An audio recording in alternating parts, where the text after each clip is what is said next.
Welcome back to my channel Mou blogs. তোমরা কেমন আছো সবাই? আশা করি ভালো আছো, আমিও ভালো আছি। তো সকালবেলা শুরু হয়ে গেছে আমার কাজকর্ম, আর এখানে আমি ঘর মুছে নিচ্ছি। কারণ কি বলো তো, ঘরটা তো আমার ডেলি রুটিন, এটা তো করতেই হবে। তারপরে চলে এসেছি দোকান ঘরে, আর দোকান ঘরটাও আমি মুছে নিচ্ছি। কারণ বৃষ্টির মধ্যে না একটু মুছতে এখন ইচ্ছা করে না, কারণ এই মুছতে মুছতে না ঘরে জল জল হয়ে যাচ্ছে আর প্যাচ প্যাচ করছে সব জায়গায়। মানে পা দেওয়া যাচ্ছে না, চ্যাট চ্যাট করে সব জায়গায় পা দেওয়া যায় না। ওর জন্য আমি দুদিন পরে পরে এখন মুছতেও আমার ইচ্ছা করছে না। তারপরে কি করব, মুছতেই হবে দায়বদ্ধভাবে, না মুছলেও হবে না। তার জন্য আমি এখন মুছে নিচ্ছি ঘরটা। তারপরে দেখো এখানে মা আজকে একটা স্পেশাল রান্না করছে। কি বলো তো, এটা হচ্ছে বিষ কচুর ডগা। তো বিষ কচু চেনো তো তোমরা সবাই, বিষ কচুর ডগা। সেটা এখন মা হচ্ছে পেঁয়াজ রসুন সব কিছু দিয়ে পাতায় দিবে।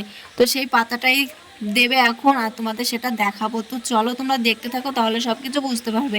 আর এই বিষ কচুর ডগা তোমরা খেতে কি ভালোবাসো? খেতে ভালোবাসলে তোমরা একটু কমেন্ট করে জানাবে, কে কে খেয়েছো সেটাও বলবে। তো এখানে তো আমি রান্না বসিয়েছি, আর মা শুধু বিষ কচুর ডগাটা একটু মেখে দিয়ে গেল, বেশি করে তেল লঙ্কা দিয়ে টিয়ে। তারপরে দেখো এখানে পাতায় হয়ে গেছে, আমি উল্টিয়ে দিয়েছি। আর এখানে হয়েছে ডাল রান্না, উচ্ছে আলুর তরকারি। আর এইটাই হচ্ছে আজকের মেনু।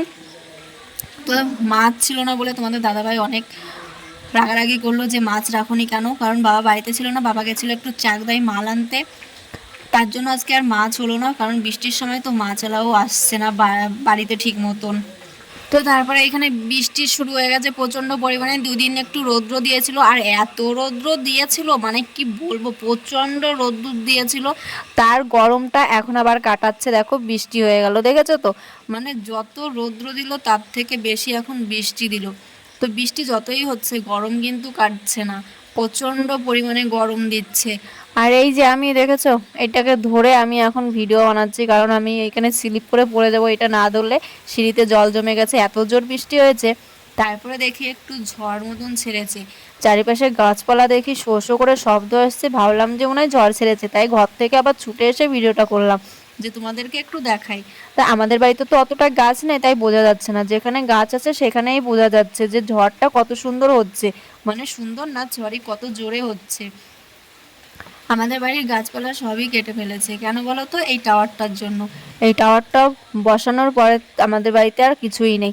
তারপরে এখানে সন্ধ্যার সময় মা দিয়ে গেছে মুড়ি, সেটা নিয়ে এখন ছেলে শয়তানি করছে আমার সঙ্গে, নিজে খাবে না বলে আমাকেও খেতে দেবে না।